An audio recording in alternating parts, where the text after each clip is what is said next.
Hello. হ্যাঁ, মা বলছি। হ্যাঁ মা বলো, কি ব্যাপার, তোমার শরীর ঠিক আছে তো? হ্যাঁ, সেসব কিছু না। বৌমা সেজেগুজে কোথায় যেন গেল। ঠিক আছে, তুমি চিন্তা করো না, আমি দেখছি। ঠিক আছে।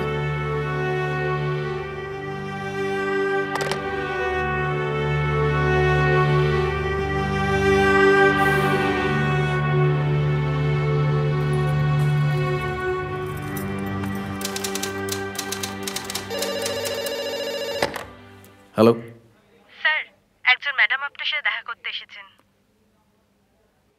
ম্যাডাম? হ্যাঁ স্যার।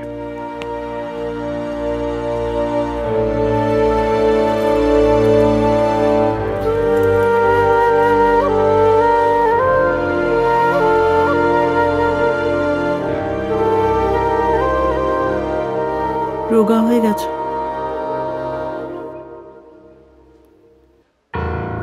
ভালো আছো?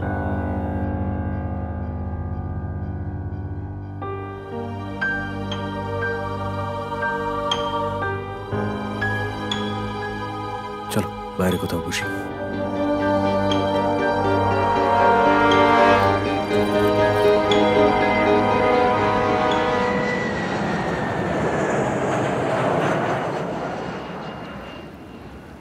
আমি তোমার জন্য সেদিন অনেকক্ষণ অপেক্ষা করেছিলাম,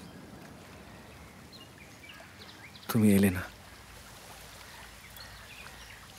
কেন এলে না?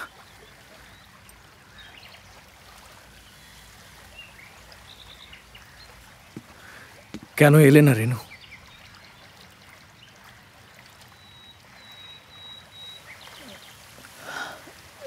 আমার সাথে বরেনের কোনো সম্পর্ক নেই সুমিত, কোনো ধরনেরই কোনো সম্পর্ক নেই।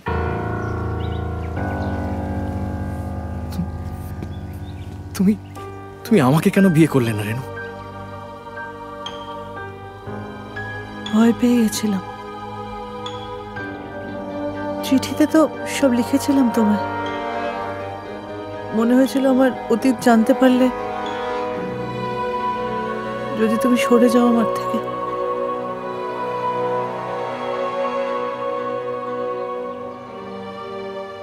আমি তোমাকে আজও ভালোবাসি রেনু। আমি কি চাই আমি জানি না ঠিক। আমি বরেনকে ভালোবাসি না, আমি ওর সাথে থাকতেও চাই না, কিন্তু কেন যে বেরিয়ে আসতে পারছি না আমি সেটাও বুঝি না। তোমাকে ভালোবাসি, তোমার সাথে থাকতে চাই, কিন্তু কি করে হবে আমি জানি না। তোমার অসুবিধাটা কোথায়? তুমি বরেনকে বলে দাও তুমি ওর সঙ্গে থাকতে চাও না, তুমি আমাকে ভালোবাসো, আমার সঙ্গে থাকতে চাও সারা জীবন।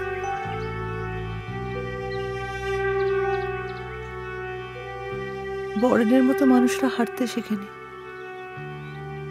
জানেই না হাঁটতে। তুমি হাঁটতে পারো, তাই তো তোমায় এত ভালোবাসি, রেসপেক্ট করি। তুমি কি চাও বলো তো? কেন এলে আমার কাছে?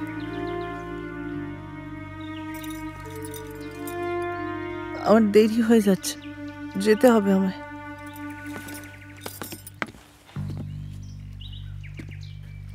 আমি তোমাকে যেতে দেব না রেনু।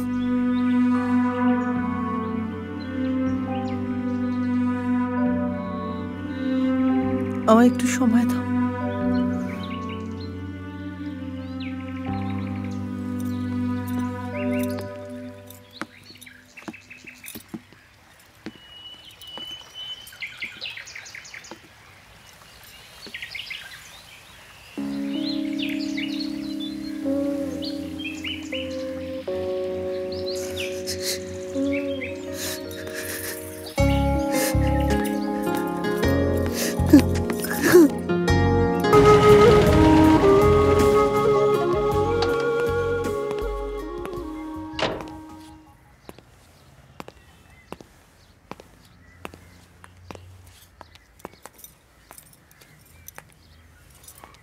কোথায় গেছিলে তুমি?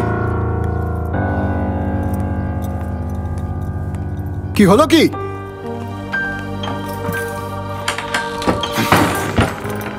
কোথায় গেছিলে? হ্যাঁ কি হলো, কিছু বলছো না কেন? আনসার মে। কাজ ছিল আমার। কিসের কাজ ছিল? আমি তোমাকে বাড়ির থেকে বাইরে যেতে না করেছিলাম না? কি কাজ করতে গেছিলে তুমি বলো? আমার ব্যক্তিগত কাজ ছিল, বলতে পারবো না। এই, আমি তোমার হাজবেন্ড আর তুমি আমার স্ত্রী, সেখানে তুমি আমার ব্যক্তিগত কাজ দেখাচ্ছ। এই, বলো কার সাথে দেখা করতে গেছে তুমি? ওই ছেলেটার সাথে না, যে তোমার জন্য অপেক্ষা করে রয়েছে? বলো বলো। কি করছিস কি? গায়ে হাত তুলছিস স্ত্রীর গায়ে হাত তুলছেন, লজ্জা করেন আপনার? তোমার গায়ে হাত তুলতে আমার লজ্জা করে না। আয় খোকা, কি হচ্ছে কি? দরজাটা খোল। এই এই, এটা তোমার ওই আঙুলে থাকার কথা না? হ্যাঁ, এটা এখানে কি করে এলো? এটা তোমার হাতে থাকার কথা, এটা এখানে এলো কি করে? বলো কি করে এলো? এই আংটিটা পরলে আপনার মাকে অপমান করা হতো, তাই পরিনি। সতীপনা হচ্ছে না? প্রত্যেকটা মুহূর্তে তুমি আমার মাকে আমাকে অপমান করছো, আর এখন নাকা মারছে। ওই ওঠো, জীবন শেষ কথা মতো বলো। এ কি?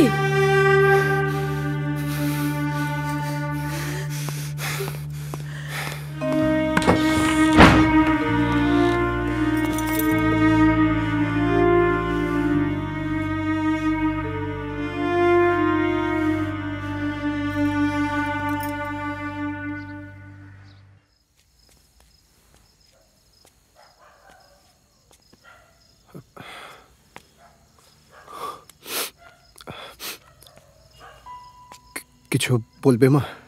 তোদের সারাটা জীবন কি এইভাবেই কাটবে?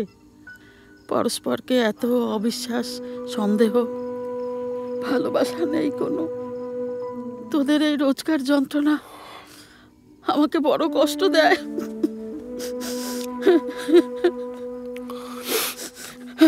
তুমি চিন্তা করো না মা, দেখো সব ঠিক হয়ে যাবে। তুমি যাও, তোমার ওষুধ খেয়ে শুয়ে পড়ো। যাও।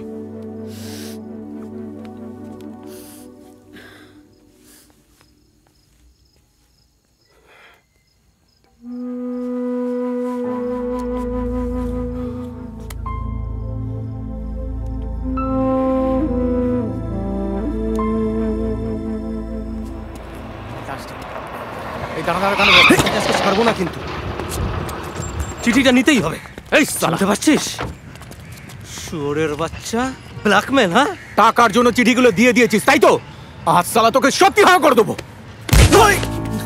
চিঠিটা কোথায় রেখেছিস? সালা তোর এত টাকা লোক, টাকার জন্য একটা মেয়ে সর্বনাশ করলি। ছাড় ছাড়, আরে তোদেরকে কি মারতে বলেছি? যা যা এখান থেকে। I am sorry. উঠো।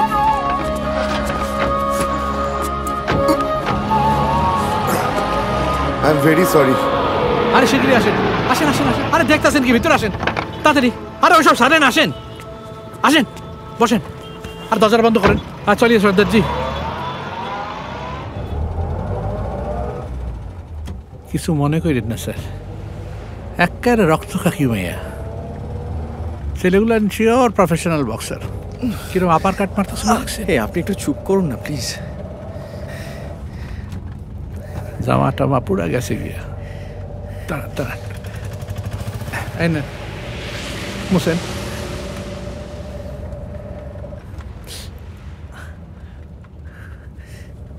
এ কি ফেলে দিলেন? সাবুন কাঁচা করলেই তুইটাই যেত, নগদ 2 টাকা রাস্তায় ফেললেন।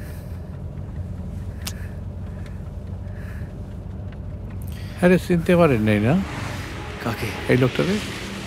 এত ডেনু ম্যাডামের দাদা দীপক বাবু। জীবন বড় কঠিন, বুঝছেন? ডাক্তারখানা যাবেন? না, আমার ভালো লাগছে না। ন্যাচারালি না লাগাটাই তো স্বাভাবিক। হারামজাদি মায়া, যার লাগে তুই এত বছর ধরে রঙ্গ করলি, তারে তুই দইরা গুন্ডা পাঠায় পেদাইলি। আরে বাবা, আপনি একটু 2 মিনিট চুপ করবেন প্লিজ। হ্যাঁ শুনেন, ভালো কথা কইতেছি, আমার কথা শুনেন। সিটিগুলো আমারে দিয়া দেন। দেখেন, এরা আপনার অপোজিশন, এইটুকু তো বুঝছেন। আর আমি আপনার ফরে। আপনি কার পক্ষে? এইরকম ডাইরেক্টলি জিগাইলে কি করে রাখবো? এরা অপোজিশন আর আমি, ধরেন এটা কম যাইতেছে না কিছু। सरदार जी কি হলো? गाड़ी रोकिए। আরে কি হয়েছে শুনেন সুমিত বাবু, गाड़ी रोकिए। আরে আমার কথাটা শুনেন। আরে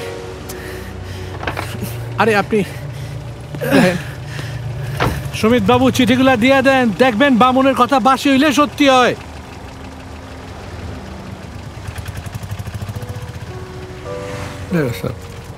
চলিয়ে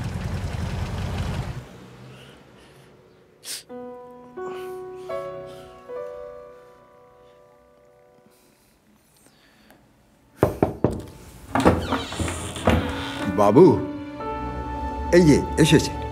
নমস্কার, আমি দীপক রায়, রেনুর দাদা। তুমি যাও বিশুদা। আচ্ছা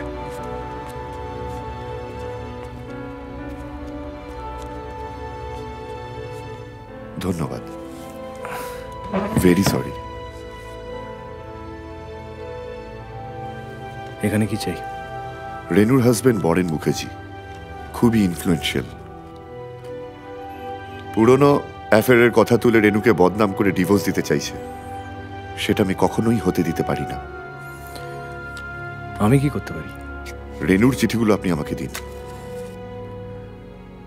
বরেন বাবুকে রেনুর চিঠির কথা কে বললো? বরেন রোজই রেনুকে কোনো না কোনো ছেলের কথা বলে ভয় দেখাচ্ছে, বলছে ও সব জেনে গেছে। ভয় পেয়ে রেনু আমাকে একটা চিঠি লেখে।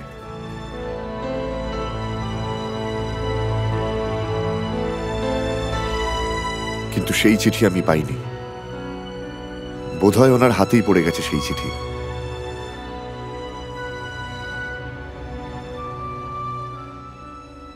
রেনুর লেখা চিঠিটা যদি বরেনের হাতে পড়ে যায় তাহলে ওর ডিভোর্স দিতে সুবিধে হবে। আপনি প্লিজ এখান থেকে চলে যান। ওর আর বিপদ বাড়াবেন না। যদি চিঠিগুলো আপনার কাছে থাকে তো আপনি প্লিজ দিয়ে দিন। নেই, দয়া করে আমাকে একটু একা থাকতে দিন।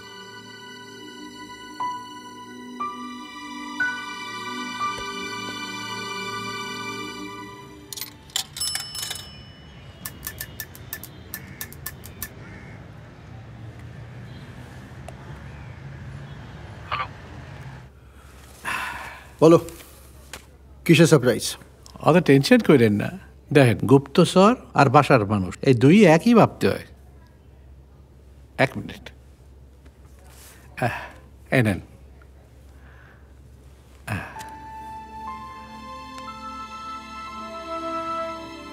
আমারই টাইটেল ইউজ করছে।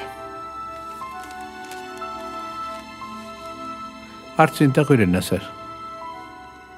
দেখেন, অনেক চেষ্টা করে তো নিজে সংসার করতে পারিনি।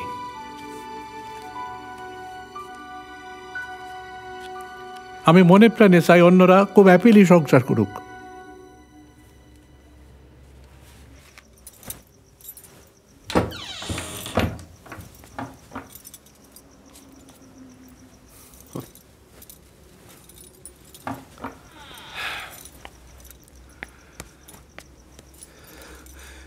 ভিখারি একটা, ভিক্ষা করতে এসেছিল। চালবাজ, টাকা পয়সা দরকার তাই কমপ্লিট ব্ল্যাকমেল করে গেল। খুব প্রয়োজন টাকা, কি আর করবে। তাই যতটা তোমায় ভালোবেসেছিল টাকা পয়সার জন্য সেগুলো বিক্রি করতে এসেছিল।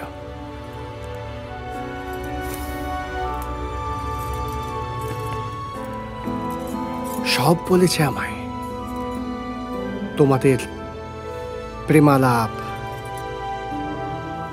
তোমাদের ঘনিষ্ঠ মুহূর্তের কথা সব। ওই সুমিত বাবু এসছিল। সুমিত বাবু চিনতে পারছো তো? ছি রেনু, ছি। এই তোমার মতো মেয়ে না আমি আমার জীবনে চাই না, বুঝলে তো? তুমি আমার জীবন থেকে যত তাড়াতাড়ি পারো বেরিয়ে যাও। Just get the hell out of my life.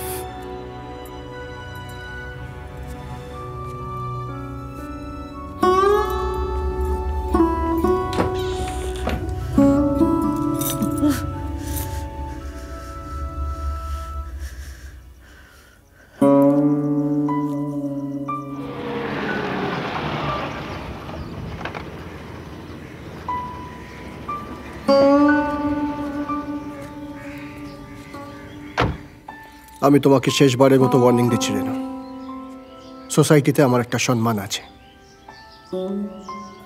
এভাবে বাড়ির বউ বাড়ি ছেড়ে চলে গেলে আমি আর এখানে থাকতে পারবো না। একবার ভেবে দেখো রেনু, একবার যদি তুমি এই বাড়ি থেকে বেরিয়ে যাও, আর এই বাড়িতে তুমি ঢুকতে পারবে না। এলাম।